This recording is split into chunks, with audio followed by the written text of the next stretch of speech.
indirect method. This method reconciles the operating profit. It reconciles the operating profit with the cash flows, from operating activities. What this means is that when you are preparing statement of cash flows using indirect method, your operating activity, what you need to do under operating activity is just a mere reconciliation statement. Reconciliation statement.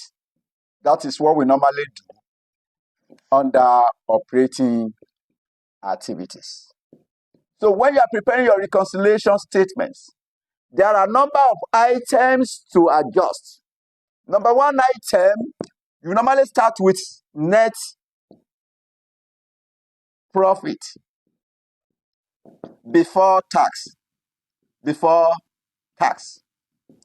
So you are now going to adjust for the following items. Adjustment for the following items. So number one item that will require adjustment is non-cash items. Non-cash items. Those items that does not involve the flows of cash. Those items that doesn't involve the flows of cash. Items such as depreciation, amortization, impairment loss, if any, impairment loss, then loss from disposal of non-current assets, loss from disposal of non-current assets, profit from disposal of non-current assets. Then we have provisions in accordance with IAS 37. These items does not involve the flows of cash. They will require adjustment when you are preparing statement of cash flows using indirect method. Number two items to adjust are items that will be treated net of operating activities. Items that will be treated net of operating activities. Most of these items are those items that will follow the investing activities or financing activities that have a bearing on the profit before tax, whose impact or effects are on the profit before tax. Examples of such items include your finance cost. That is interest expense. Then finance income. That is your interest income. Then we have investment income. Then grant income. Investment income will be used to calculate the investment income received, which will be reported as investing activities. Then grant income too will be used to calculate grants received, which will be reported as investing activities. Finance income will be used to calculate the interest received, which will be reported as investing activities. Your finance cost may be reported net of operating activities, or it may be reported as financing activities. Number three item. The third item that will require adjustment are changes Number 3, we have changes in working capital. Working capital. Changes in working capital. These are the items that will require adjustments under operating activities. I want to give you the format for preparing statement of cash flows using indirect method. Other workings will be shown alongside with it. So let's assume we have XYZ Limited. So statement of cash flows for the year ended. It's part of the financial statement. That is why you have it for the year ended, not as at for the year ended. Let's assume the year end is December 31st, 20XX. So remember, if you have watched my earlier presentation, I've told you that statement of cash flows will be prepared under 3 separate headings. Number 1 heading is operating activities. I've told you that operating activities are those activities that arises in the normal course of business. Activities that arises from or in the normal course of business. They are the regular activities of the business. Operating activities are the principal activities of the business. So remember, I've told you under indirect method, this section, what you do under operating activities is a mere reconciliation statement. That is, you want to reconcile your operating profit with the cash flows from operating activities. That is what we want to do under this heading. I've told you that to prepare your statement of cash flows, you can start with profit before tax. So your net profit, this will be obtained from the statement of profit or loss.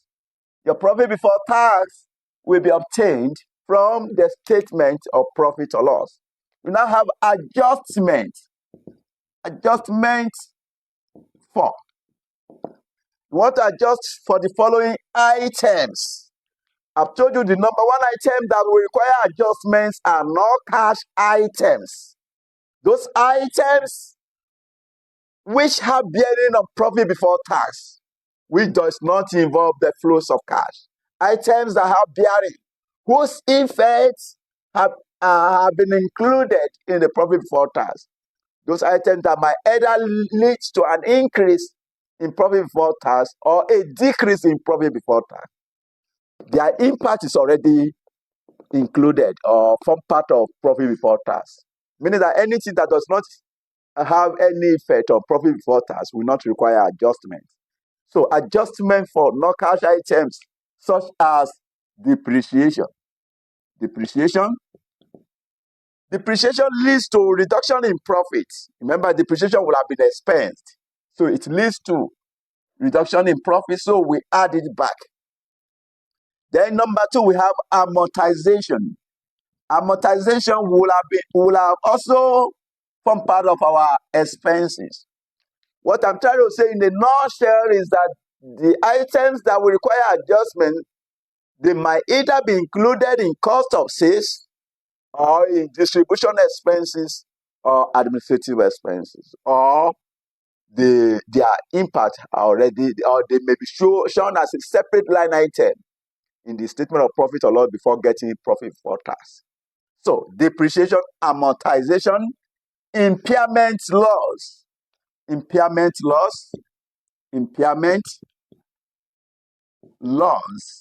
leads to reduction in the profit before tax, so we add it back. Loss from disposal of non-current assets. Loss from disposal of non-current assets. So loss from disposal of non-current assets. Then profit from sale of non-current assets. Profit from disposal of non-current assets. has led to increase in profit before tax, so we are going to subtract the profit because it has led to increase.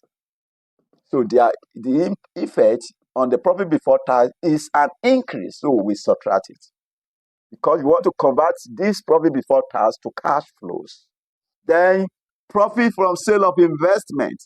Profit from sale of investment.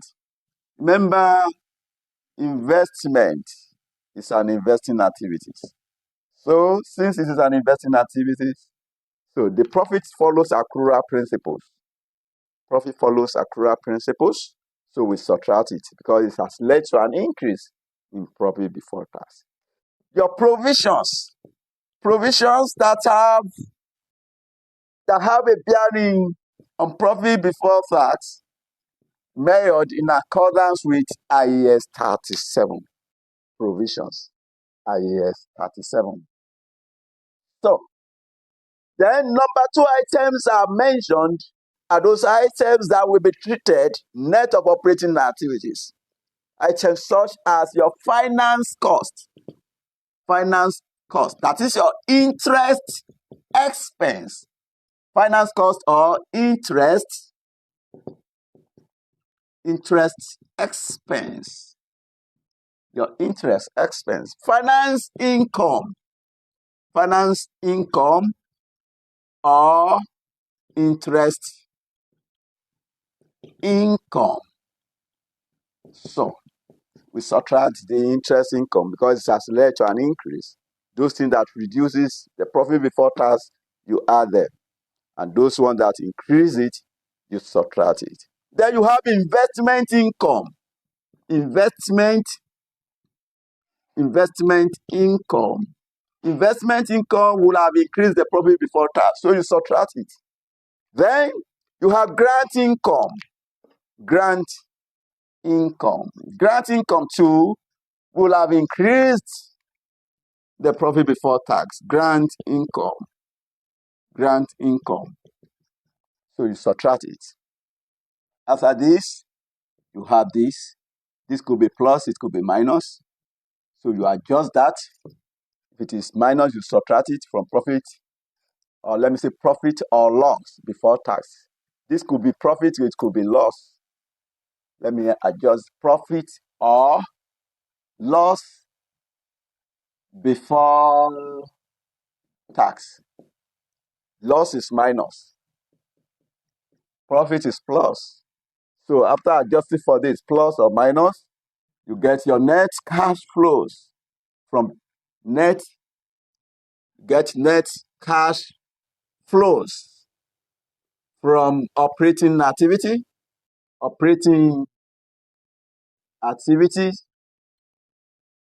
before change in working capital.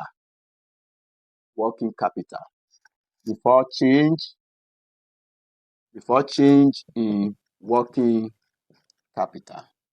Remember, working capital is current assets minus current liabilities. So meaning that if you want to deal with the changes in working capital, so it is the items of current asset and current liability that will be considered. So now let's consider changes in working capital for the period. Changes in working capital for the period. Remember, the higher the asset, the higher the profit. The lower the asset, the lower the profit. Your working capital, I've told you, it comprises the current assets and current liabilities. So you can have increase or decrease. Increase or decrease in inventory. When inventory increases, your profit before tax will increase. So you subtract the increase in inventory. But if it is decrease, you add it. So this could be plus or it could be minus. So minus increase plus decrease. So increase or decrease in trade Receivables increase minus because it's an asset. Decrease is plus. As part of current asset, we have increase or decrease,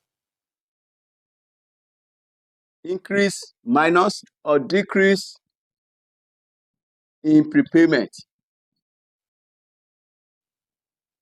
Increase minus, while decrease is plus. Then we also have current liability, which may include payable, trade payable. Increase plus, liability is opposite of asset. Increase plus, while decrease minus. Decrease in trade payables. Increase plus, while decrease minus. Increase or decrease in accruals. Accruals. Increase plus, decrease minus. Then you have the net difference in your working capital, which could be plus or minus. So if you add these two, the net operating cash flow before changes in working capital, you have this as the total, which could be plus or minus. I want to quickly make this correction. So in the format and the working 1 and 2, where I put interest payable and taxes payable, it is supposed to be interest paid and taxes paid, respectively. Please take note of that. Then we have interest payables. Interest payables minus, then we have tax payables. Tax payables minus. Then you are going to calculate your interest payable. Let me have that as working number 1. Now let's have working 1. Working 1. Interest payables. So as usual, you start with the opening balance. I've told you that all your opening balances will be found in the statement of financial position. So your opening balances will be found in the opening statement of financial position. You have the opening balance, then plus finance cost. Plus finance cost. This will be found in statement of profit or loss. You add this, then you less the closing balance. Closing balance. That is your interest payable from the closing statement of financial position. After this adjustment, you have interest paid. That is working number 1. So your interest paid. Then working number 2, tax paid. Working 2, tax paid. Let me have that here. Working number 2, tax paid. As usual, you are starting with the opening balance. Opening balance, or let me say opening balances. Your opening balances include current income tax. Current income tax will be found under the current liability in the statement of financial position. Then you also have deferred tax. Deferred tax, which will equally be found under non-current liability in the statement of financial position. Then you have tax expense. Tax expense, the amount of tax charged as an expense in the statement of profit or loss. Then you have the closing balances. Closing balances. Closing balances. Your current income tax. Current income tax, which will be found under current liability. Then your deferred tax, which will equally be found under the non-current liability. After this adjustment, you have taxes paid.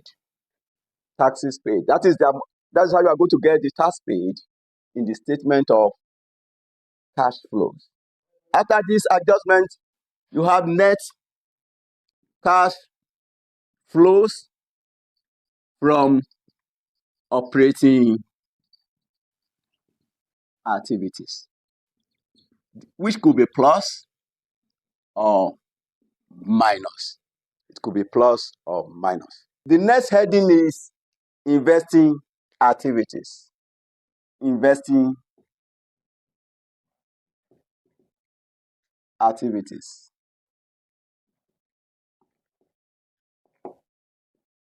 Investing activities are those activities that arises from changes in non-current assets and investment. Investing activities are the activities that arises from the changes in non-current assets and investment. Whenever you get to this section of statement of cash flows, so what you should do is to check the movement in non-current assets. If there is a disposal of non-current assets, you will need to ascertain the proceeds from disposal of non-current assets. Proceeds from disposal of non-current assets. This may be given in the question. And if it is not given, let me have this as working number 3. Proceeds from disposal of non-current assets. The proceeds will be reported as an inflows. So working 3. So to calculate the proceeds from disposal of non-current assets, proceeds from disposal of non-current assets. So you start with the carrying amount of the non-current assets. Carrying amount of asset disposed. Carrying amount of the asset disposed. Then, if it is disposed as a profit, you add the profit from disposal. Profit from disposal of non-current assets. You add the profit. And if it is disposed at a loss, you have loss from disposal of non-current assets. You subtract the loss, then you get the proceeds. This amount will be reported as proceeds from disposal of non-current assets. The next item is acquisition, payment for purchase. Payment for purchase of property, plant, and equipment. Let me have this as working number 4. So to calculate this, no payment is an outflows. So an outflows, working 4. Working number 4. So you have movement in PPE. Movement in property, plant, and equipment. So you start with the opening balance. The opening balance will be found in the statement of financial position. Opening balance from the opening statement of financial position. Then there are a number of items that may affect the PPE. So if PPE is depreciated, you may have depreciation here. Depreciation. Where PPE are depreciated, the PPE will reduce. Then PPE may be revalued, leading to a revaluation surplus. So now, if you have revaluation surplus, PPE will increase when it is revalued upwards. So you add it. Revaluation deficit.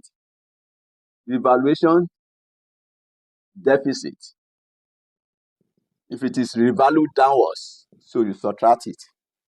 So then apart from revaluation, you may have disposal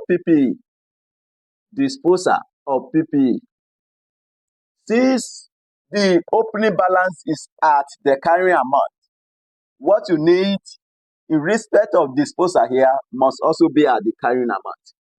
Carrying amount of the PPE.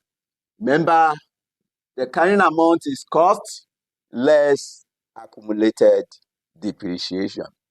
After this, you sum up this, you have this at the total.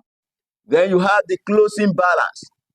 Closing balance in respect of PPE. Closing balance in respect of PPE. So where the closing balance is greater than this, then the difference is acquisition of PPE. Acquisition of PPE. And this will be reported as an outflows under investing activities. So that is how you are going to get this. Then if you have investment income, let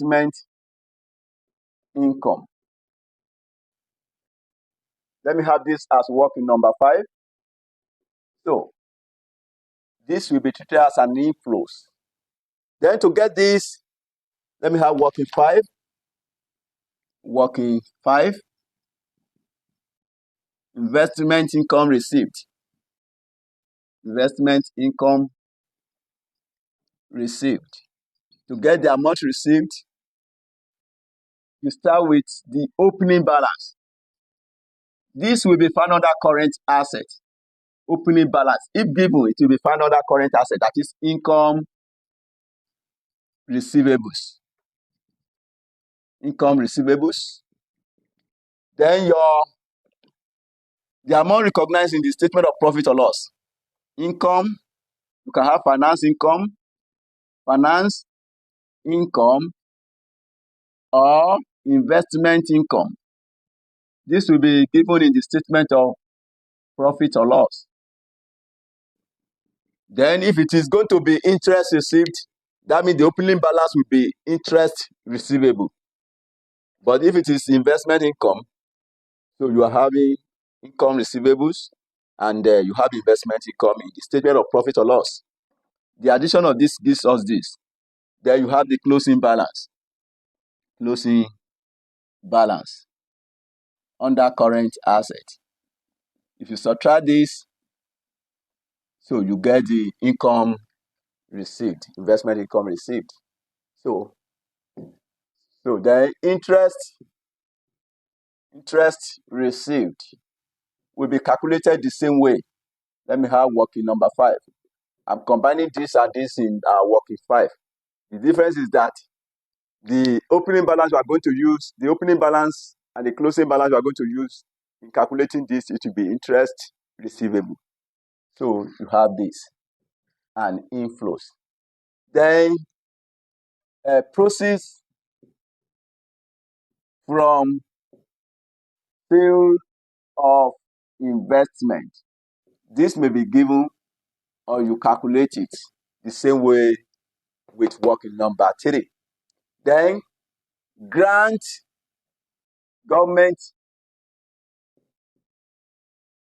grant received. Let me have this as working number 6. Working 6. Government grant received. So you may use ledger format or you use a statement format. So the example I'm going to provide, I'm going to use both formats. But let me use ledger format for this. Debit side and the credit side. The opening balance. Government grant, you are going to have the opening balance as a liability, balance brought forward. You may have certain amount under current liability. Then you may also have the opening balance under current liability. Then you might have grant income. An income will have been credited to profit or loss.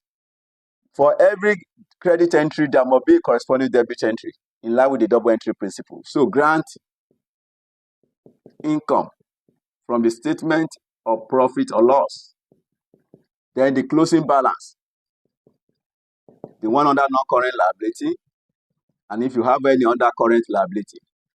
So the total will be this. So the total. The closing balance will be brought down to the next period, balance brought down, the one under non-current liability, and the one under current liability. So that is the calculation of government grant. Purchase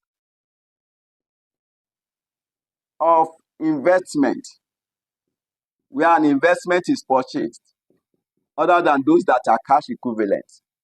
So you may have it as an outflows. Purchase of intangible assets. Purchase of intangible assets. We have that as an outflows. Then after all these have been considered, then you get the net cash flows from investing activity. It could be plus, it could be minus. After the investing activity, the next heading is financing activities.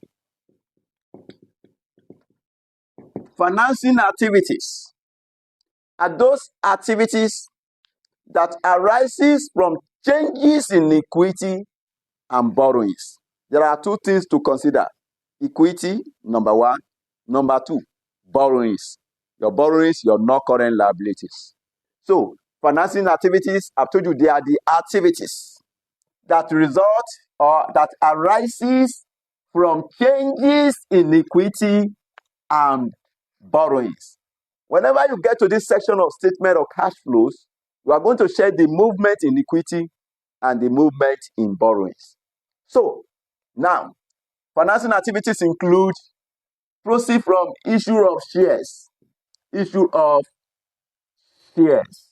Let me have that as working number 7. Working number 7. Issue of shares, that will be an inflows. Now, working 7. Working 7. Issue of shares. Issue of shares. So, as usual, you start with the opening balance. Opening balance. The opening balance to consider may include ordinary share,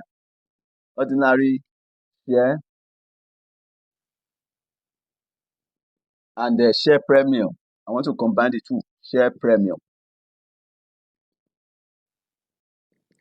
Then, in case there is a bonus issue can also be called capitalization issue or scrip issue.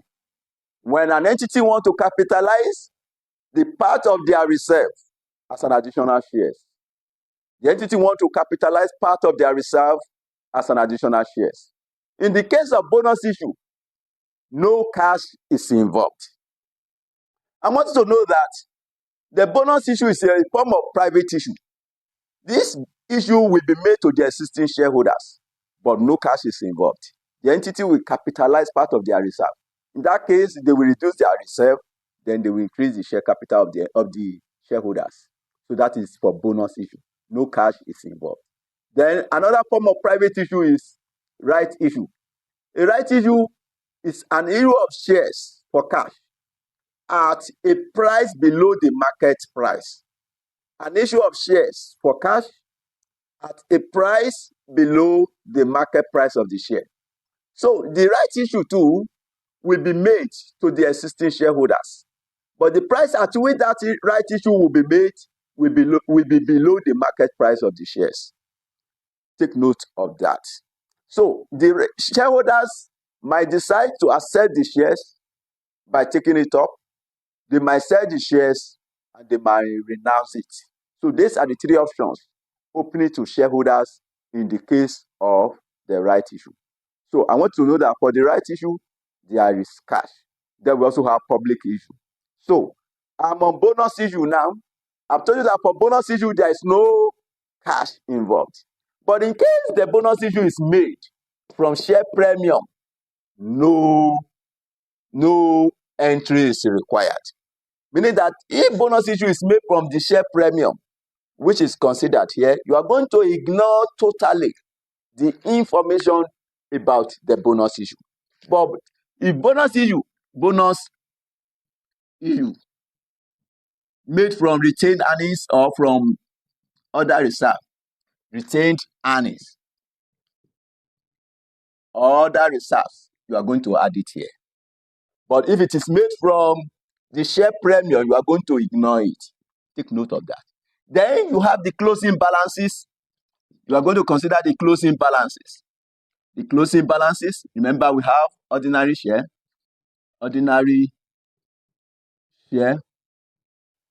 and the share premium. Share premium. The closing balance. The total will be this. If you now subtract that, you get the proceeds from issue of shares. That proceed will be reported as a financing activities. Then after this, we may also have redemption of shares. Redemption of shares. So, redemption of shares. Then you may have dividend paid. Dividend paid. But in some cases, dividend paid will be given. Let me have working number 8. But where it is not given, you may need to calculate it. I want to know that dividends will be paid out of the retained earnings. Dividend will be paid out of the retained earnings. Therefore, to calculate the dividend paid, you are going to check the movement in retained earnings. Now, work number 8. Work number 8. Movement in retained earnings. So the essence of this is to calculate the amount of dividends paid during the period. So as usual, you have the opening balance. Opening balance, that is your retained earning. As at the start, retained earnings. As at the start of the period. Then you add the profit for the year. Profit for the year. This will be obtained from the statement of profit or loss. Where bonus issue are made from the retained earnings, you will need to have your bonus issue, that is where retained earnings is utilized from retained earnings. So you subtract it. But if it is not from the retained earnings, you will not need to have your bonus issue here. Take note of that. Then you have the closing balance. Closing balance. Your closing balance, then you have that here. Then you have the dividend paid. This dividend paid will be reported as financing activity in our statement of cash flows. Then, issue of loan notes. Issue of loan notes or debenture. Loan notes or debenture. So that will be an outflows. Issue of loan notes or debenture. Remember, a debenture is a written acknowledgement in the form of the borrowing loans issued to the company. A debenture holder is a creditor to the company. A debenture holder is a creditor to the company. So, to calculate this, let me have that as working number 9. Working 9, issue of loan notes or debenture. A debenture holder, I've told you, they are creditors to the company. As usual, you have the opening balance. Opening balance. The opening balance, this will be obtained from the opening statement of financial position. Then you compare this with the closing balance. The closing balance will also be found in the closing statement of financial position. Where the closing balance is greater than the opening balance, you have issue of loan notes or repayment. Let me put the two together, of loan notes. If it is negative, issue of loan notes, that means your closing balance is greater than the opening. You have issue of loan notes. But where it is positive, this is issue of loan notes. Where it is positive, that means you have repayment of loan notes. It is positive where the opening balance is greater than the closing balance. So that means the loan notes reduces where the opening balance is greater. It reduces. The reason for the reduction in the loan notes is because certain amount of loan notes have been repaid. But where the closing balance is greater, then that means you have issue of loan notes. Issue of loan notes, that is working. Number 9. Let me also put repayment of loan notes or debenture. Debenture, let me put working 9 as well. So you want to use the two workings. The payment is an outflow of cash. I want you to take note of this. Then lease payment. Lease payments. Lease payments. This is governed by IFRS number 16. Lease. Now, if you want to calculate lease payment, let me have this as working number 10. Working 10. So lease payments, that will be an outflow. Working 10. So lease payment. To calculate this, so you start with the opening balances. Opening balances in respect of lease. If you check your non-current liability, you will have certain amount there. Then current liability, you will also have the lease obligations there as well. Then lease asset. Lease asset. You might see the information about this in your additional information. So your lease asset, addition of this, we give you this. Then you subtract your closing balances. Closing balances. Closing balances. So the one under non-current liability plus the one under current liability. Addition of these two will be subtracted. If you subtract this, you get your lease payment. So lease payment. This will be reported as an outflows in our statement of cash flows. Then you get net cash flows from financing activity. It could be plus, it could be minus. Then you add your net cash flows from operating activities plus the net cash flows from investing activities plus net cash flows from financing activities. Then you get net cash change. Net cash change. Or you can call it increase in cash or cash equivalent. Or a decrease in cash or cash equivalent. Then you now add net cash change. Add cash or cash equivalent at the beginning of the period. If you add this, then you get the cash or cash equivalent at the end of the period. This is the format for solving questions on IAS 7 statement of cash flows using indirect method. Example, the following financial statements relate to BT for the year ended 31st May 20X7. Statement of financial position as at 31st May. You have non-current assets, 20X7 and 20X6, amount in $1 million. Property, plant, and equipment, 572 and 496. Intangible, 30, 40. The non-current asset is totaled, 602 and 536. Current assets, which include inventory, 140 and 155 respectively. Receivables, 130 and 110. Investments, 95 and 20. Cash at bank, 7 and 3. Current asset total, 372 and 288. Total asset is 974 and 824 for 20X7 and 20X6 respectively.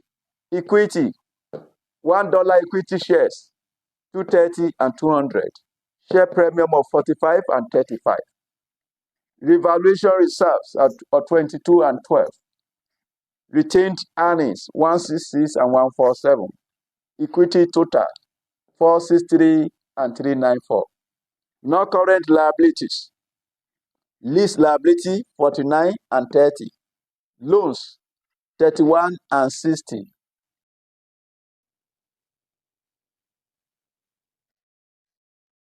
Government grants 80 and 75. Deferred tax 72 and 67. Warranty provision 30 and 26. Current liability total, non-current liability total 262 and 258. Current liabilities. Bank overdraft 8 and 20. Trade payables 210 and 111. Lease liability 5 and 3. Income tax 14 and 10. Interest payable 2 and 8. Government grant 10 and 20. Current liability total 249 and 172. Total equity and liabilities 974 and 824. Statement of profit or loss for the year ended 31st May 20X7. We have revenue 312, cost of sales 187, gross profit 125, distribution cost 31, administrative expenses 27, profit from operations 67, finance cost 17, investment income 3, profit before tax 53, taxation 22, profit for the year 31. Movement on retained earning reserve. Retained earning reserve brought forward 147, profit for the year 31, dividends 12, retained earning reserve carried forward 166. 1. Property, plant and equipment. During the year, assets with a book value of $31 million were sold for $21 million. New assets acquired under leases totaled $28 million. Depreciation charge for the year totaled $37 million. Those 2, government grants. Grant income of $55 million has been credited to operating expenses during the year. Note 3, intangible non-current assets. There were no movements during the year except for amortization charges. Note 4, current asset investment. The current asset investment is an investment in 30-day government bonds. Note 5, warranty provision. The warranty provision relates to costs that are expected to be incurred in repairing faulty goods that are being sold with a warranty. The provision is charged to cost of sales. Note 6, shares. On 1st of September 20X6, a 1-for-20 bonus issue was made utilizing share premium. On 1st of February 20X7, a further share issue was made for cash required. Prepare a cash flow statement for BT for the year ended 31st May 20X7 in compliance with IAS 7. The name of the entity is BT. We have BT statement of cash flows for the year ended. The year end is May 31st, 20X7. We want to use indirect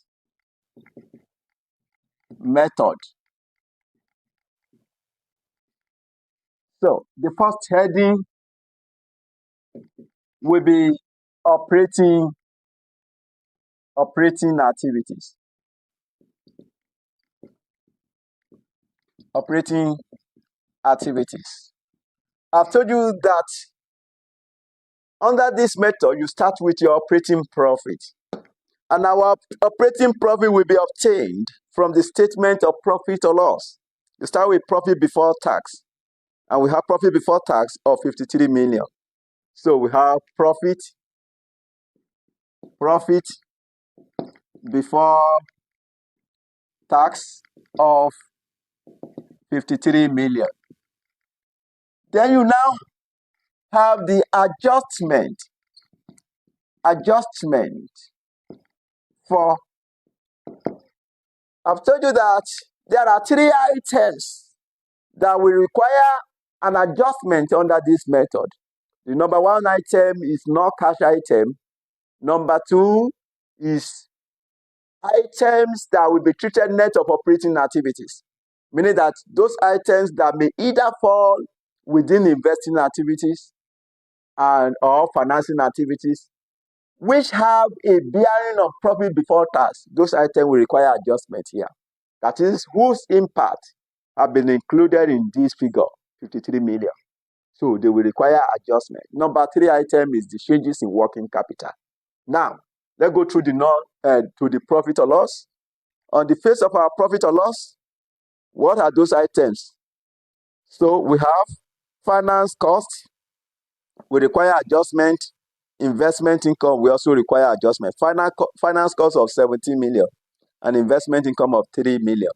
So we have finance cost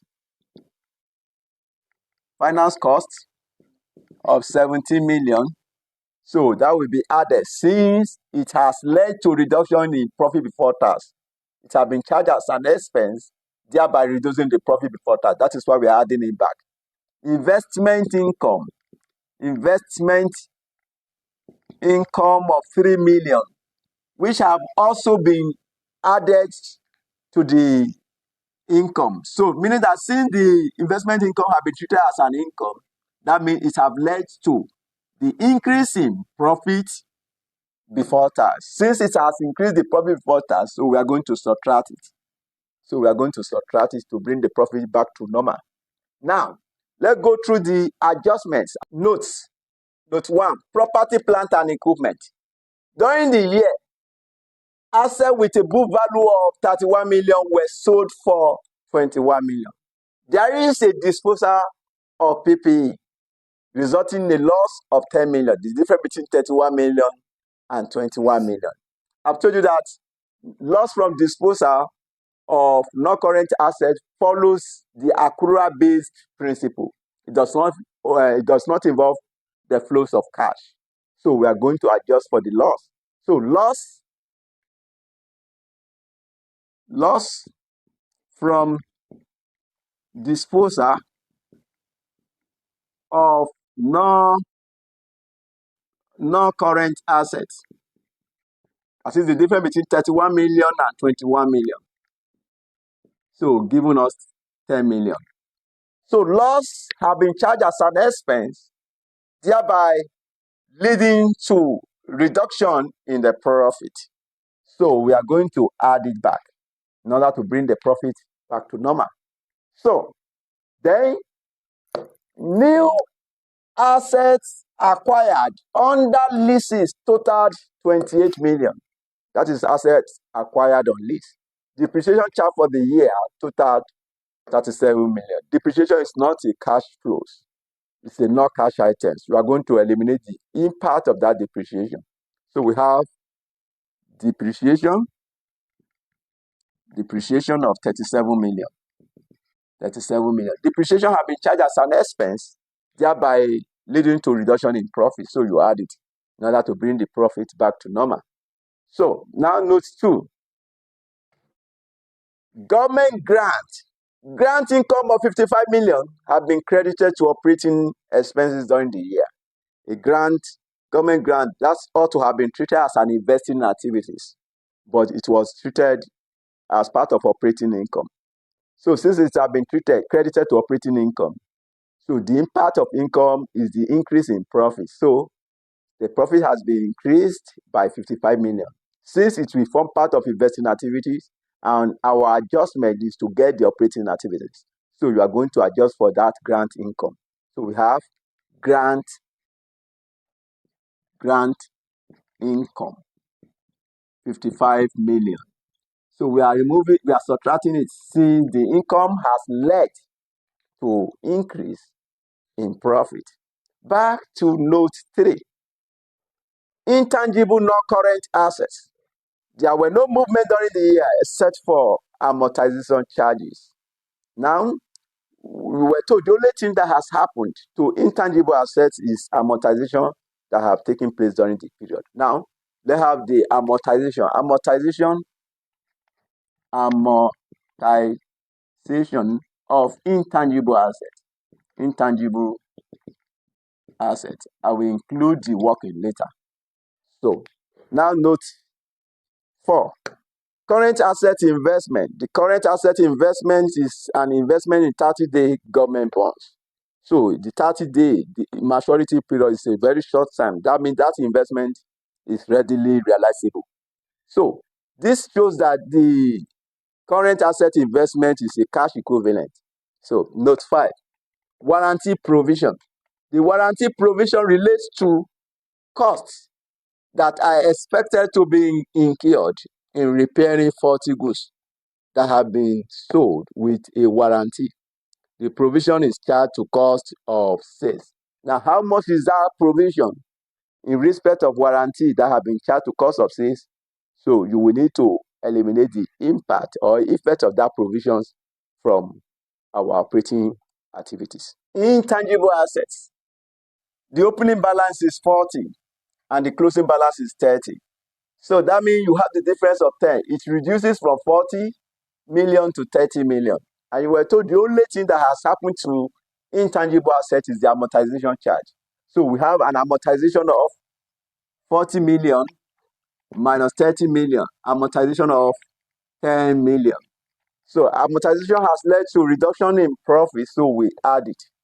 Now, the warranty provision now, note, under non-current liability, we have the warranty provision. The opening balance is 26, while the closing balance is 30. If you open the warranty provisions account, your opening balance brought down, you have 26. The closing balance carried down of 30. So the difference is profit or loss. The difference is 4. That means the 4 has been debited to profit or loss as an expense.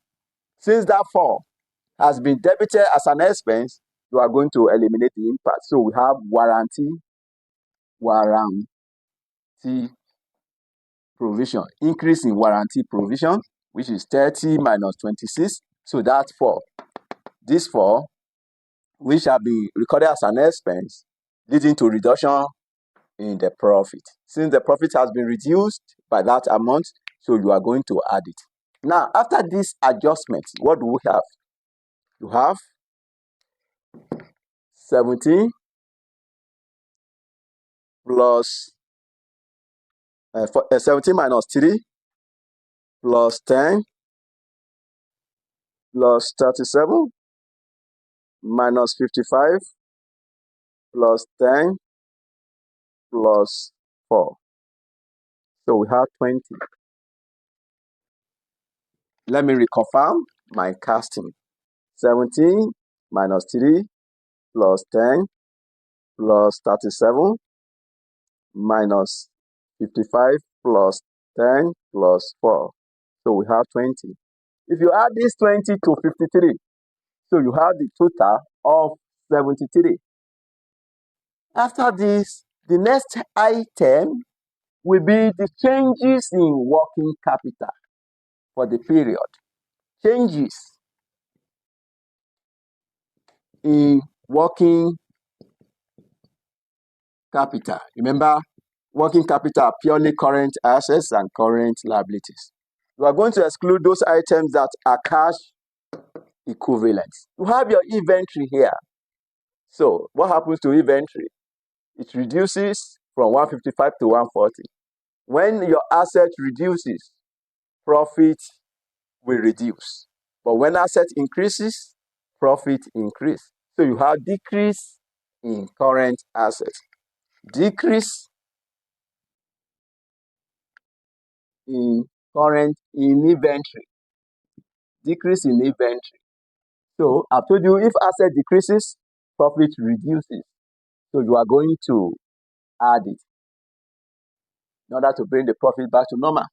155 minus 140. So you have 15. You have 15. You add it, decrease in inventory. If I've told you profit will reduce when asset reduces. So you add it in order to bring the profit back to normal. So then you have receivables. What happens to receivables? The opening balance was 110, while the closing balance was 130. It has increased from 110 to 130. Increase in receivables.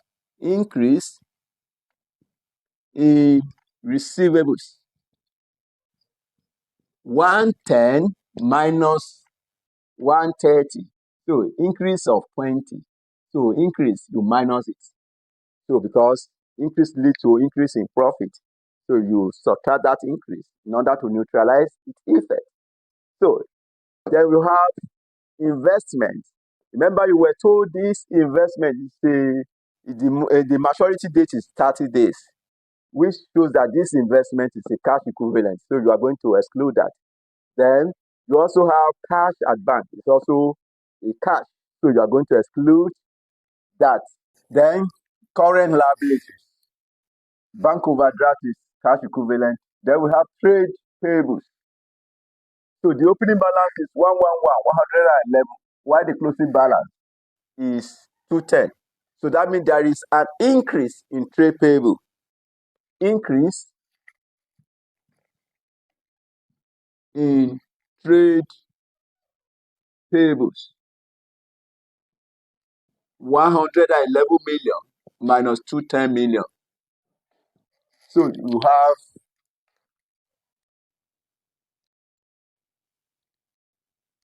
99 million. So increase in liability is plus. Plus. Then we also have lease liability. So this will be treated net of operating activities. So it will be used to calculate the lease payment. Income tax will be used separately. Interest payable, then grant income. So that will be, this grant income will be used to calculate grant receipt. So it will be excluded. So now what is the total of this? We have 15 minus 20 plus 99. That gives us 94. 94 plus 73. So we have 167. Then the next item is interest paid. Interest paid. Let's have this as working number 1. Interest paid, working 1. As usual, we normally start with opening balance. Interest paid. I've told you that both the opening balance and both the opening balances and the closing balances will always be found in the statement of financial position. Opening balance. So this will be found under current liability. So let's check our current liability. We have interest payable. Opening balance is 8 million. Then after the opening balance, we have the finance cost. How much is our finance cost? We have finance cost of 17 million in the statement of profit or loss. So we have opening balance, 8 million. Then we have finance cost from the statement of profit or loss. Statement of profit or loss, we have finance cost of 17 million. The sum of this gives us 25 million. 8 plus 17, 25 million.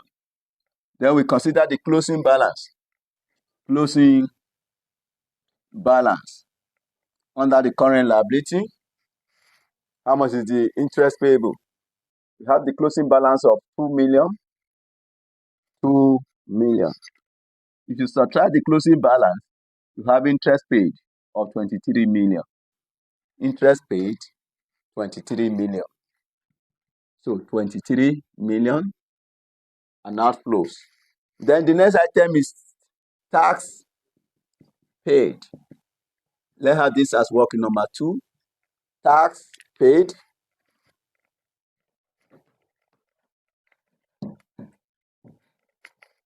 Working 2.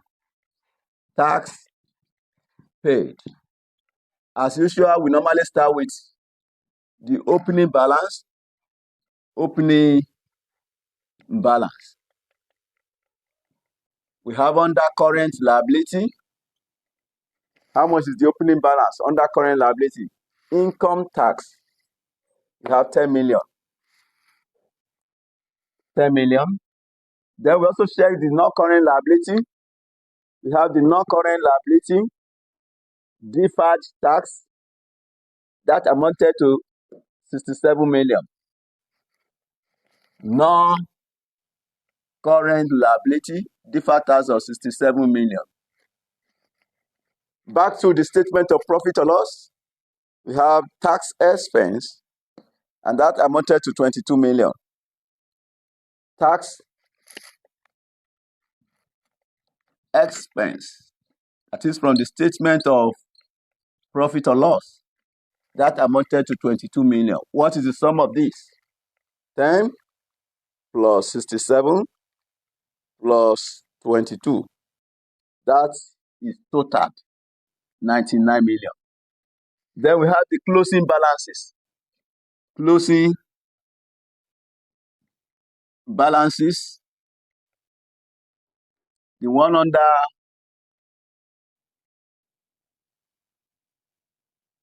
non-current liability, how much is that? And the one under current liability. Back to the current liability, we have income tax, closing balance of 14 million. 14 million. Current liability, 14 million. Then non-current liability. So we have deferred tax, closing balance of 72 million. 72 million. 14 plus 72. That is totaled 86 million. If you subtract 86 million from 99 million, then you have difference of 13 million. So the tax paid amounted to 13 million. Tax paid, 13 million. So you now get the net cash flows from operating activities. So if you subtract, they have 167 minus 23 minus 13. So you have 131. 131.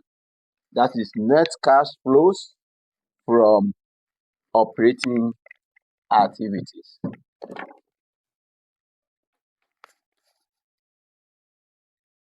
Net cash flows from operating activities. That amounted to 131. After this, we have investing activities. Remember, I've told you that investing activities are those activities that result in changes in non-current assets. So I've told you that whenever you get to this section of the statement of cash flows, that you should go through the statement of financial position, you go through the non-current assets. You check the movement in non-current assets. But before I go into that, so you have investment income, 3 million. And if you go through the current assets, you don't have the investment income receivable there. Don't confuse your investment income with the investment. This investment, the one you have in current assets, shows it is a cash equivalent. Besides, you have been told in the additional information that it have a moratorium of 30 days. So the current asset investment, you were told, is an investment in 30 days government bonds. That is to show that this investment is a cash equivalent. So since it is a cash equivalent, so it will not appear under investing activities. So there is no investment income receivable under current assets. So you now go back to the investment income you have in the statement of profit or loss of 3 million. That shows that that is the investment income received. So now let's have investment income receipt. In case you have investment income receivable under current assets, you are going to adjust for that. As usual, we normally start with the opening balance, then plus profit or loss items, minus the closing balance, if any. Then after this, let's go through the additional information in order to check the movement in non-current assets. Working 3, let's have the movement in property, plant, and equipment. Movement in property, plant, and equipment. Then under non-current assets, we have the opening balance of 496. So opening balance. Opening balance. In respect of PPE, we have 496. Let's go through the additional information. We have, during the year, assets with a book value of 31 million were sold for 21 million. There is a disposal of property, plant, and equipment here. So now let's have disposal. Since this value is at carrying amount, so your disposal too must be at the carrying amount. Carrying amount. The carrying amount of the asset disposed is 31 million. Assets will reduce upon disposal of the asset. This is the proceed. This proceed of 21 million will be reported as investing activity. The new assets acquired under leases totaled 28 million. So we have right of use assets. Right of use assets. That is assets acquired lease, under lease. And that amounted to 28 million. Lease assets. Back to the same note. Depreciation charge for the year totaled 37 million. We have depreciation. Depreciation too will affect the PPE and it will lead to reduction in PPE. 37 million. So we subtract it. Back to the equity section of the statement of financial position. You have revaluation reserve. Opening balance 12 million. Closing balance 22 million. So the increase in revaluation is as a result of the revaluation which took place during the year. So you are going to adjust for the increase in PPE. 12 million minus 22 million. So revaluation surplus. Revaluation surplus 12 million minus 22 million. Then you have 10 million. Assets will increase upon when you have revaluation surplus. Now let's cast it. So opening balance 496 minus 31 plus 28 minus 37 plus 10. So we have 466. 466. Then closing balance. Closing balance in respect of the PPE. How much is the closing balance? So we have 572. Closing balance of 572. 572. So let's subtract that. Minus 572. So you have the difference of 106. Since the closing balance is greater, that means you have acquisition of PPE during the year. So you are going to report this as investing activity. During the year, assets with a book value of 31 million were sold for 21 million naira. $21 million. This is the proceeds from disposal of the non-current assets. Now, we are going to report that as investing activity. Proceeds from disposal of PPE, 21 million, and inflows. And then from working 3, we equally have acquisition of PPE, 106 million. acquisition of PPE, working 3106, and outflows. Then, as part of our non-current assets, we have intangibles. Now, back to note 3. You were told that intangible non-current assets, there were no movements during the year except for amortization charges. No movement in intangible non-current assets except for amortization charge. And this amortization have been included in operating expenses. Back to the stable financial position, there are no other non-current assets. So now you have government grants. The opening balance is given to be 75, while the closing balance is 80. Now, let's have note 4, working number 4. Let me open ledger for this. Government grant. So we have the debit side and you have the credit side. So the opening balance will be, since it is a liability will have a credit balance. We have balance brought down. Then while the closing balance will be balance carried down. So how much is the opening balance? We have government grants. 75 is the opening balance, while 80 is the closing balance. We have the one written as non-current liability. We have the opening balance to be 75. Non-current liability. 80 is the closing balance. Go to the note 5. Note 2. Note 2, government grants. Grant income of 55 million has been credited to operating expenses during the year. Grant income of 55 million has been credited to operating expenses.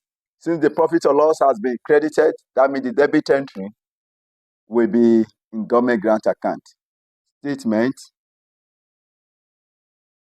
of profit or loss, 55 million. The credit entry will be in the statement of profit or loss. We have government grant. 20 is the opening balance, while the closing balance is 10 under current liabilities. So let's go to government grant.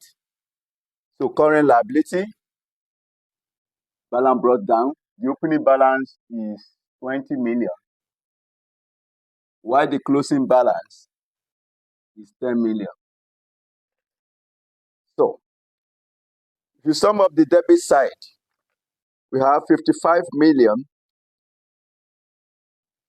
plus 10 plus 80.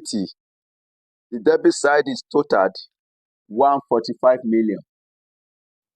145 million. Now, if you sum up the credit side, we have 95 million. The difference is the grant received. Government grant received. So 95 million from 145, we have 50 million.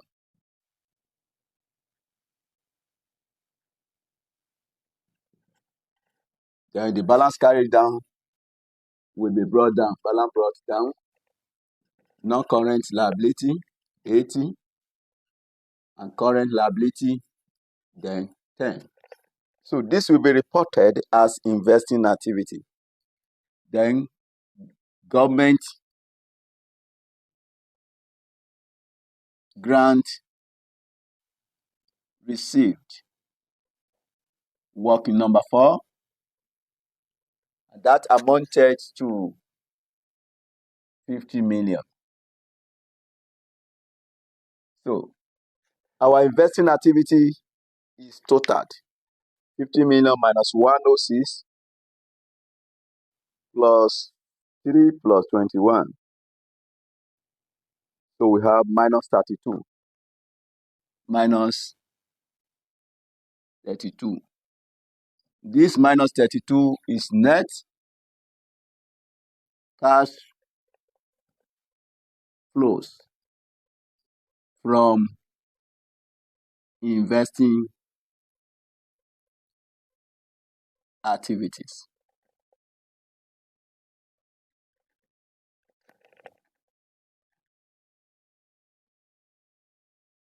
Net cash flows from investing activities is totaled minus 32 million.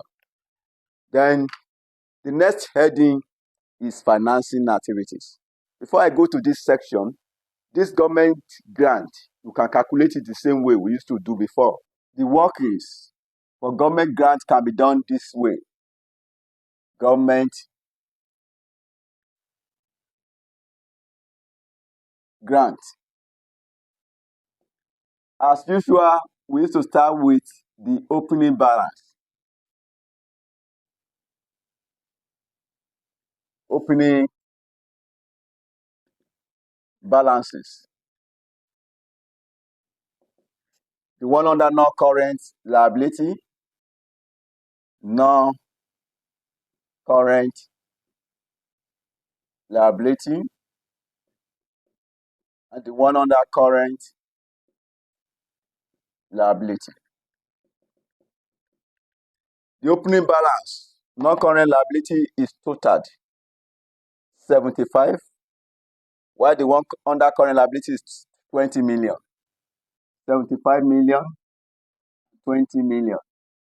This opening balance, we are going to make it negative because this is a liability and the income is equally having a credit balance. Liability is having a credit balance and the income is having a credit balance. They are having the same balances. That is why we are going to subtract it. We are going to net the opening balances. But if this is having a credit balance and the other one is having a debit balance, you will have been able to add it. So this is totaled minus 95 million. Then we also have grant income. Grant income. I've told you the opening balance is having a credit balance. And the grant income amounted to 55 million, the one recorded in the statement of profit or loss, which is equally having a credit balance. Minus 95 plus 55. Then we have minus 40. Minus 40. Then we now add the closing balance. Closing balances. We have the one under non-current liability.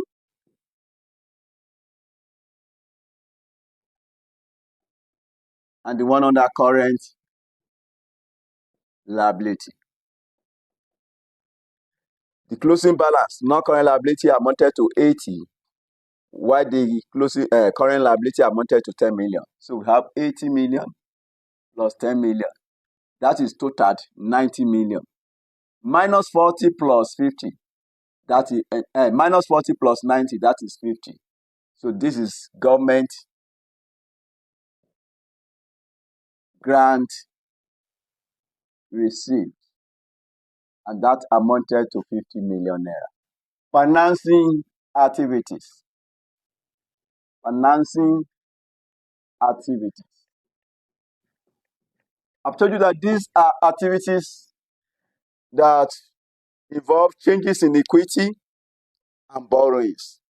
I've told you that whenever you get to this section of the statement of cash flows, always check the movement in equity. Now, we have equity shares. The opening balance is 200, while the closing balance is 230. Then we equally have share premium, 45 and 35. Now, let's have movement in equity shares. Working number.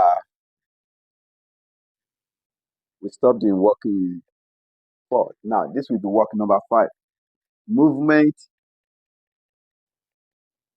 in equity shares. Movement in equity shares. So, opening balance. Opening balances. We have equity shares and the share premium. The opening balance. I've told you that the opening balance will be found in the opening statement of financial position. For equity shares, we have 200. And for share premium, we have 35. On 1st of September 2006, a 1-for-20 bonus issue was made utilizing share premium.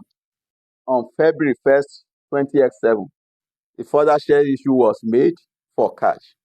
I've told you that where bonus issue is made from share premium, no adjustment is required.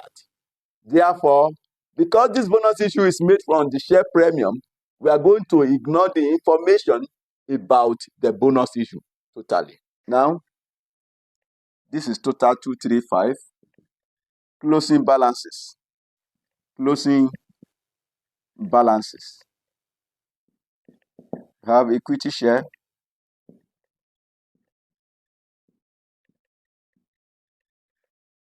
Equity shares of 230. Share premium. Share premium of 45.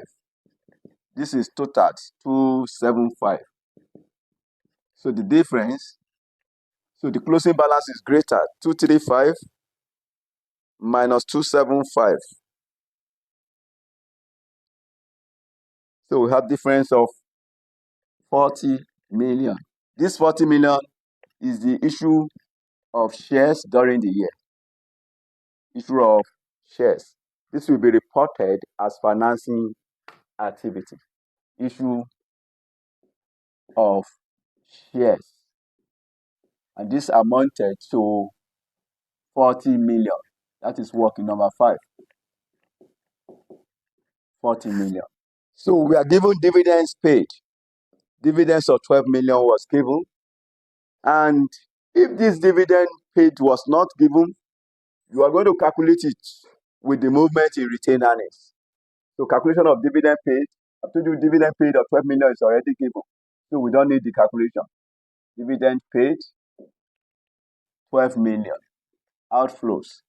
In case this dividend paid is not given, you will utilize movement in retained earnings, working number 6. Let me just put working 6. Though the amount is given in the question. So dividend paid or movement in retained earnings. Movement in retained earnings. So as usual, we normally start with the opening balance. Opening balance. And our opening balance amounted to 147. So we have 147. Then you add the profit for the year. Profit for the year. And this amounted to, you have profit for the year of 31 million. 31 million. So if you add this to that, so you have 87178. Then you have the closing balance. Closing balance. Closing balance of, how much is the closing balance in respect of retained earnings? We have 166. 166. 166. So if you subtract 166, so you'll be left with 12 million. So that is the dividend paid. The amount has been given in the question, so we don't need to calculate that. Then there is no other item in equity section of the statement of financial position except for the revaluation reserves. And we have considered the movement in revaluation reserves in our property, plant, and equipment. So we are done with this. Then note here. Then we have non-current liabilities, which include lease liability, then and loans. These are liabilities. So now let's check the movement in lease liability. Working number 7. Movement in lease liability. We have, as usual, we normally start with the opening balance. Opening balance or opening balances. The one under non-current liability, and the one under current liability. Then the lease liability, the opening balance under non-current liability amounted to 30 million. Then if you check your current liability, you also have lease liability. The opening balance is 3 million. Then we have right of use asset. Right of use asset. Asset acquired through lease. If you check your additional information number 1, you see an asset acquired through lease of 28 million. So if you sum up that, 33 plus 28, that is total 61 million. Then you have the closing balances. Closing balances, the one under non-current liability and the one under current liability. So now, how much is the closing balance? Lease liability, this is the opening balance, 30 million, and the closing balance is 49. This 30 million have been used, so we want to pick 49. This is the 30 million. Then we have 49 as the closing balance. Then we also have lease liability, the closing balance. Under current liability, we have 5 million plus 5 million. So this will be totaled for a 54 million. 54 million. If you subtract it from 61, then you'll be left with 7 million. So that is lease payment. Lease payment. That is working number 7. Lease payment. Lease payment. Working number 7. And that amounted to 7 million. After lease payment, we also have loans. So the opening balance is 60 million, while the closing balance is 31 million. The decrease in loans implies the repayment of loan during the period. So we have loans repayment. The opening balance is 60, while the closing balance is 31 million.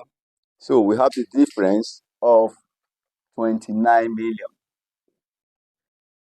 So no other item left. So we have 40 minus 12 minus 7 minus 29. So we are left with 8. So which is net cash flows from financing activity. That is amounted to 8 million negative. Now, our operating activity is 131 million. Our investing activity is minus 32. So we have minus 32. Financing activity, we have 8 million, which is minus 8.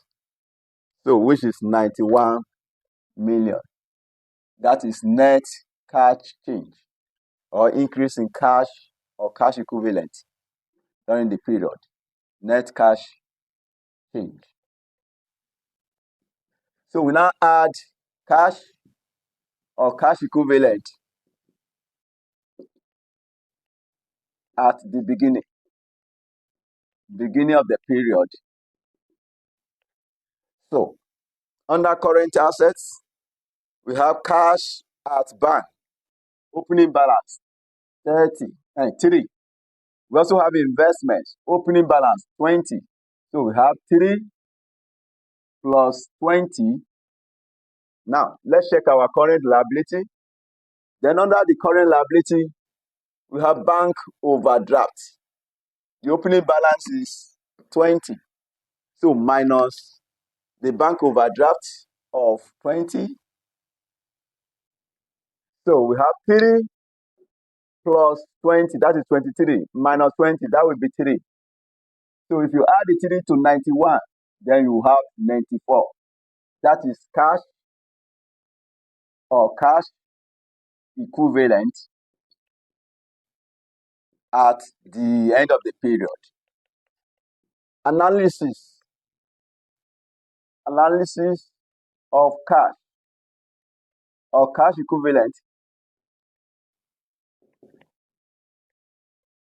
at the end of the period.